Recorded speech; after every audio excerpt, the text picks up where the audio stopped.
La deuxième fois on parle pas, on canne. Trop impliqué, on parle pas au fun. C'est décidé, ça prend pas la serre. Gros, je vois tout comme Chico. Wesh l'équipe, bon bah j'espère que tout le monde va bien, vous avez passé une bonne semaine, puisque oui bah là c'est vendredi soir, donc ouais on va dire c'est la première journée du week-end. C'est parti pour une petite vidéo actu du vendredi.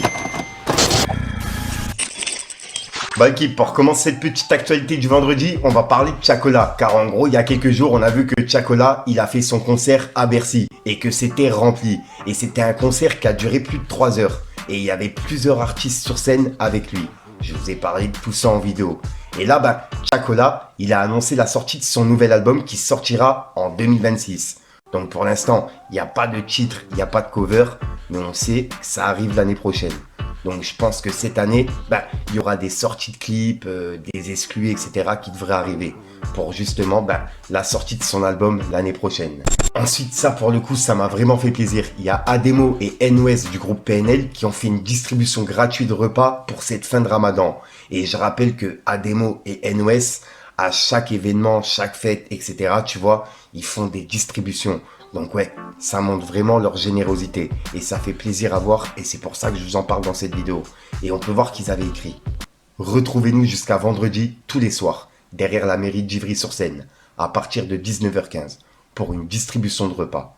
Briques, pastels, tièbes, riz, poisson. » Donc voilà. Donc ouais, pour les personnes intéressées, ça se passe à Ivry-sur-Seine. Et encore respect à toutes ces personnes justement qui organisent ce genre de choses, tu vois, pour les personnes dans le besoin.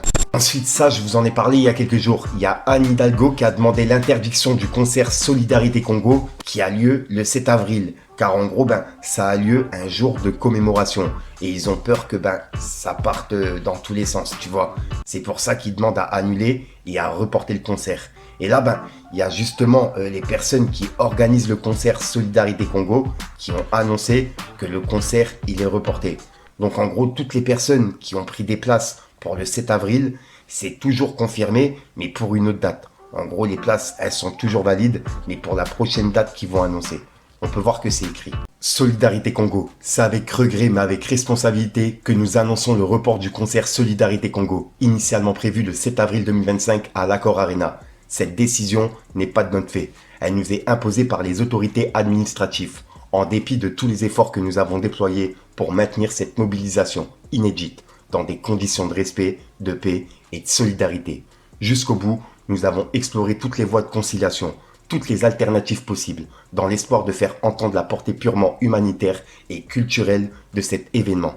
Hélas, malgré la force de notre engagement et celui de nos partenaires, nous nous voyons contraints d'accepter cette décision qui ne reflète ni notre volonté, ni celle du public, ni celle des artistes mobilisés pour la cause. Et Solidarité Congo n'est pas un simple concert, c'est un cri du cœur, une réponse artistique et fraternelle à la détresse des enfants victimes de la guerre à l'est de la République démocratique du Congo. C'est une manière de porter une voix souvent ignorée, dans le respect de toutes les mémoires, de toutes les douleurs et de toutes les luttes pour la dignité humaine. Nous affirmons avec force que notre démarche n'a jamais eu vocation à heurter qui que ce soit, encore moins à s'opposer à d'autres combats mémoriels. Bien au contraire, elle s'inscrit dans un même idéal de justice, de paix et de reconnaissance des souffrances. Nous remercions chaleureusement le public pour son incroyable soutien, les artistes pour leur fidélité et leur générosité, ainsi que toutes les équipes qui ont œuvré sans relâche. Une nouvelle date sera annoncée très prochainement. Les personnes qui ne pourront pas s'y rendre seront naturellement remboursées. Ce report, indépendant de notre volonté, ne marque pas la fin de notre engagement. Plus que jamais, Solidarité Congo demeure un appel à la conscience, un pont entre les peuples et une promesse de solidarité que nous continuerons à porter avec détermination. Merci pour votre confiance, l'équipe Solidarité Congo. Et voilà, et c'est le message qu'ils ont mis sur les réseaux. Et c'est suite justement à un communiqué qui a été mis par la préfecture de police qui demandait l'interdiction, enfin le report plutôt du concert, tu vois. C'était pas vraiment une interdiction, c'était plus un report qui demandait. Sauf que Anne Hidalgo, elle demandait l'interdiction. Bref, dites-moi dans les commentaires ce que vous en pensez. En tout cas, le concert qui avait lieu normalement le 7 avril, il a été reporté. Pour l'instant, on n'a pas encore la date. Ensuite, ça aussi, je voulais vous en parler car c'est vrai que pour le coup, ça se fait pas en fait. Il y a Anime, le streamer, qui a sorti un son, qui a fait un son, mais qui est sorti sur les plateformes par une autre personne. En gros, c'est pas lui qui l'a sorti. Et le son, il s'appelle Shambhala. Et il est actuellement à plus de 1 million de vues en moins d'une semaine. Et il devait justement de base reverser tous les bénéfices du son à une association dans le besoin, tu vois. Sauf qu'en fait, là, vu que c'est une personne qui l'a sorti à sa place, c'est cette personne-là qui touche tous les fonds. C'est une dinguerie. Et il a pris la parole par rapport à ça, car en gros, cette personne ne veut pas supprimer la musique des plateformes. Donc, il sera obligé d'engager un avocat pour l'attaquer en justice, tu vois, pour qu'il puisse retirer le son et lui redonner les fonds qu'il a touchés, qui de base lui appartient. Bref. Dites-moi dans les commentaires ce que vous en pensez, mais c'est vrai que c'est pas la première fois qu'il y a des artistes qui se font voler leur son et qui se font mettre justement sur Spotify, les plateformes et qui touchent pas les fonds, tu vois, sachant que c'est eux justement qui ont fait la musique de base. Dites-moi ce que vous en pensez, l'équipe. Malheureusement oui, parce que s'ils le suppriment pas, en fait comme j'ai payé les droits de la prod, les gars j'ai déboursé dans la prod pour acheter tous les droits qui soient à mon nom. Malheureusement ouais je suis obligé. À part s'il le retire de lui-même, mais il a pas l'air de vouloir le faire le frérot, du coup les gars ouais obligé. Obligé malheureusement parce que j'ai appelé un peu tout le monde à droite à gauche. Merci Big Tassi, merci Malice. J'ai appelé tout le monde de mon côté, j'ai appelé j'en ai parlé à Naskid, j'en ai parlé à beaucoup de gens et c'est compliqué. Donc à part avec un avocat, il y a pas d'autre moyen. Donc malheureusement le frérot, j'espère qu'il est majeur parce que sinon c'est chaud, c'est sa famille qui va prendre. Merci Jérôme, merci mon frère. Après voilà, s'il le retire c'est carré, mais autrement voilà, c'est chiant, mais voilà, on le fera quoi. On le fera. Parce qu'en fait moi les gars à la base ce sont là, tous les bénéfices et tout, je voulais les reverser à une association. Donc il est en train de voler. Ensuite, je viens de tomber sur un article qui parle de Kobalade et je rappelle que hier, je vous ai dit comme quoi Kobalade, il était toujours en garde à vue par rapport à l'affaire de Mohamed Amra. Car en gros, il avait été interpellé une semaine avant avec 24 personnes et qu'il y a 8 personnes qui étaient encore en garde à vue hier, dont Kobalade. Et là, il y a un autre article qui vient de sortir et il y a tout le monde qui en parle. Car les enquêteurs, ils soupçonnent Kobalade d'être au courant justement de l'évasion de Mohamed Amra. En gros, il était au courant à l'avance, d'après les enquêteurs et d'après les articles qui sont sortis. Bref, je vais vous en lire un qui a été publié par Le Parisien. On peut lire. Évasion de Mohamed Amra. Le rappeur Kobalade présenté à un juge. 6 autres personnes déférées. Info, Le Parisien. Interpellé lundi, le rappeur doit être présenté à un juge en vue d'une éventuelle mise en examen. Les enquêteurs le soupçonnent d'avoir été mis au courant du projet de l'évasion de Mohamed Amra et s'interrogent sur un possible appui financier. 6 autres personnes sont également déférées et un 7e fait l'objet d'un mandat d'arrêt. Et là, je vous lis la suite. En gros, on peut lire. Les policiers ont sonorisé la cellule de Kobalade durant quelques mois. Non à l'affût de nouveaux morceaux de rap qui pourraient composer en prison, mais pour connaître le contenu de ces conversations téléphoniques avec les membres de la Black Manjack Family, BMF, dont il est au moins le porte-drapeau artistique. Ce groupe communautaire, implanté dans l'Eure et en Île-de-France, gravite dans le milieu artistique et gère la sécurité du rappeur. Mais certains de ses membres sont soupçonnés de s'être constitués en organisation criminelle. Comme beaucoup d'autres détenus, Kobalade bénéficiait d'un téléphone clandestin en prison, sur lequel il se montrait bavard. Lundi, lors de la perquisition de la cellule du rappeur, le mobile a été découvert et saisi.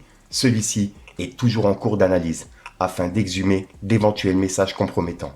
Ils se sont croisés à la maison d'arrêt de la santé. Selon nos informations, l'artiste d'Evry-Essonnes aurait continué d'avoir recours au service de la BMF après l'évasion de Mohamed Amra. Les deux hommes se sont au moins croisés à la maison d'arrêt de la santé, partageant vraisemblablement la même cellule en décembre 2022. Le rappeur était en détention provisoire pour une histoire de bagarre ultra violente dans la discothèque La Madeleine, tandis que la mouche, soupçonnée d'avoir commandité le meurtre à Marseille, Bouches-du-Rhône, d'un trafiquant, était mis en examen pour complicité d'assassinat en bande organisée, ainsi qu'enlèvement et séquestration en bande organisée.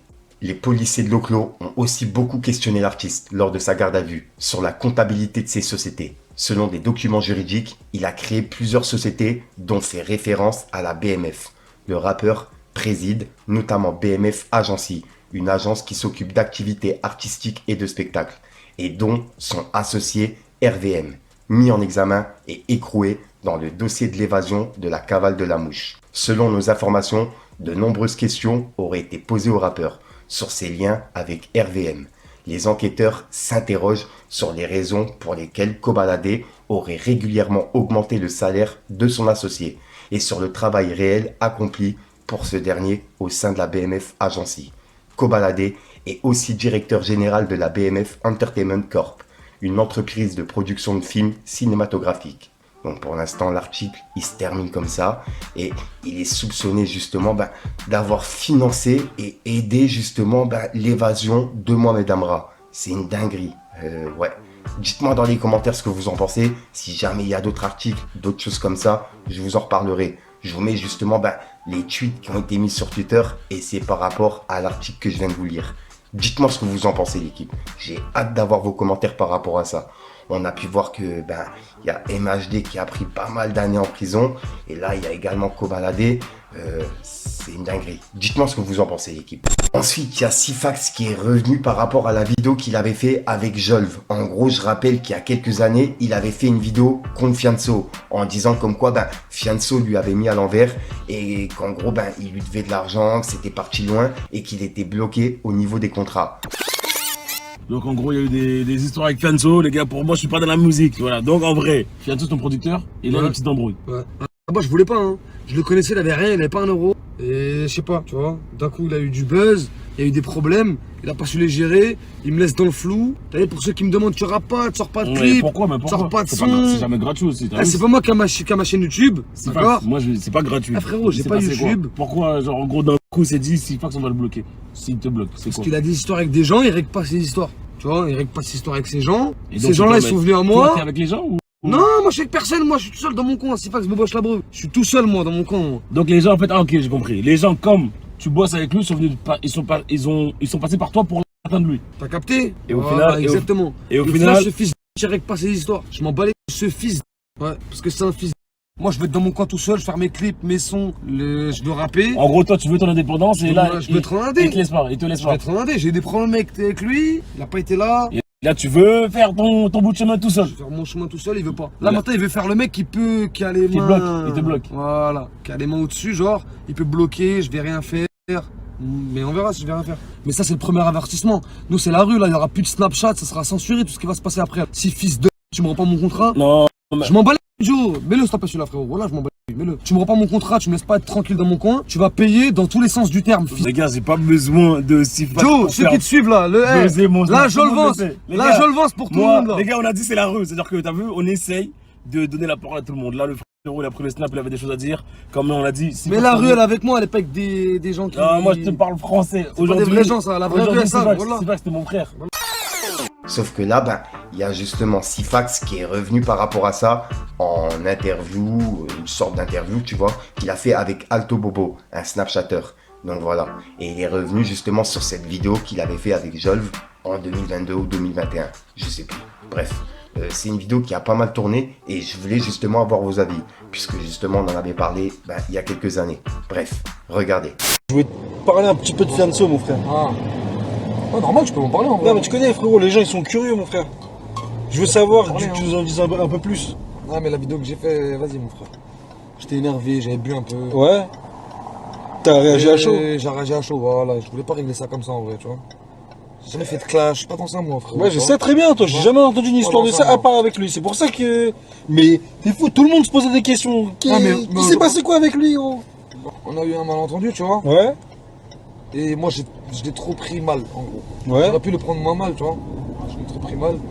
Mais avec le temps, c'est bon, t'as des Après que le temps, t'as pris du recul, t'as compris que. Je m'en bats les couilles maintenant. Ça tournait trop dans ma tête. À ce moment-là, j'étais pas avec des bons gens, tu vois. J'étais avec des mauvaises personnes, frérot. T'étais mal entouré, finalement. Voilà. Et puis t'as pas besoin de parler. Passé, j'ai plus d'embrouille avec lui, t'as capté?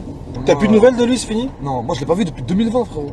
Ah ouais? Je l'ai pas vu depuis 2020, on est en 2025 là, t'imagines toi? Ça fait 5 ans. Plus de nouvelles, plus rien, zéro. Plus rien, frérot. Je te crois. Fallait que je te parle.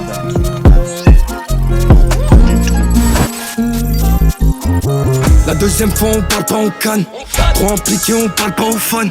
Dans la tessu je suis posé au calme. Une bouteille de Ciroc pour plaire à des folles. Elle m'a dit dans ma vie mets des paillettes. Au Mexique je décompresse sous la paillote. Under je connais pas Galerie Lafayette. D'un jour à l'autre tu peux tout perdre comme un Mayotte.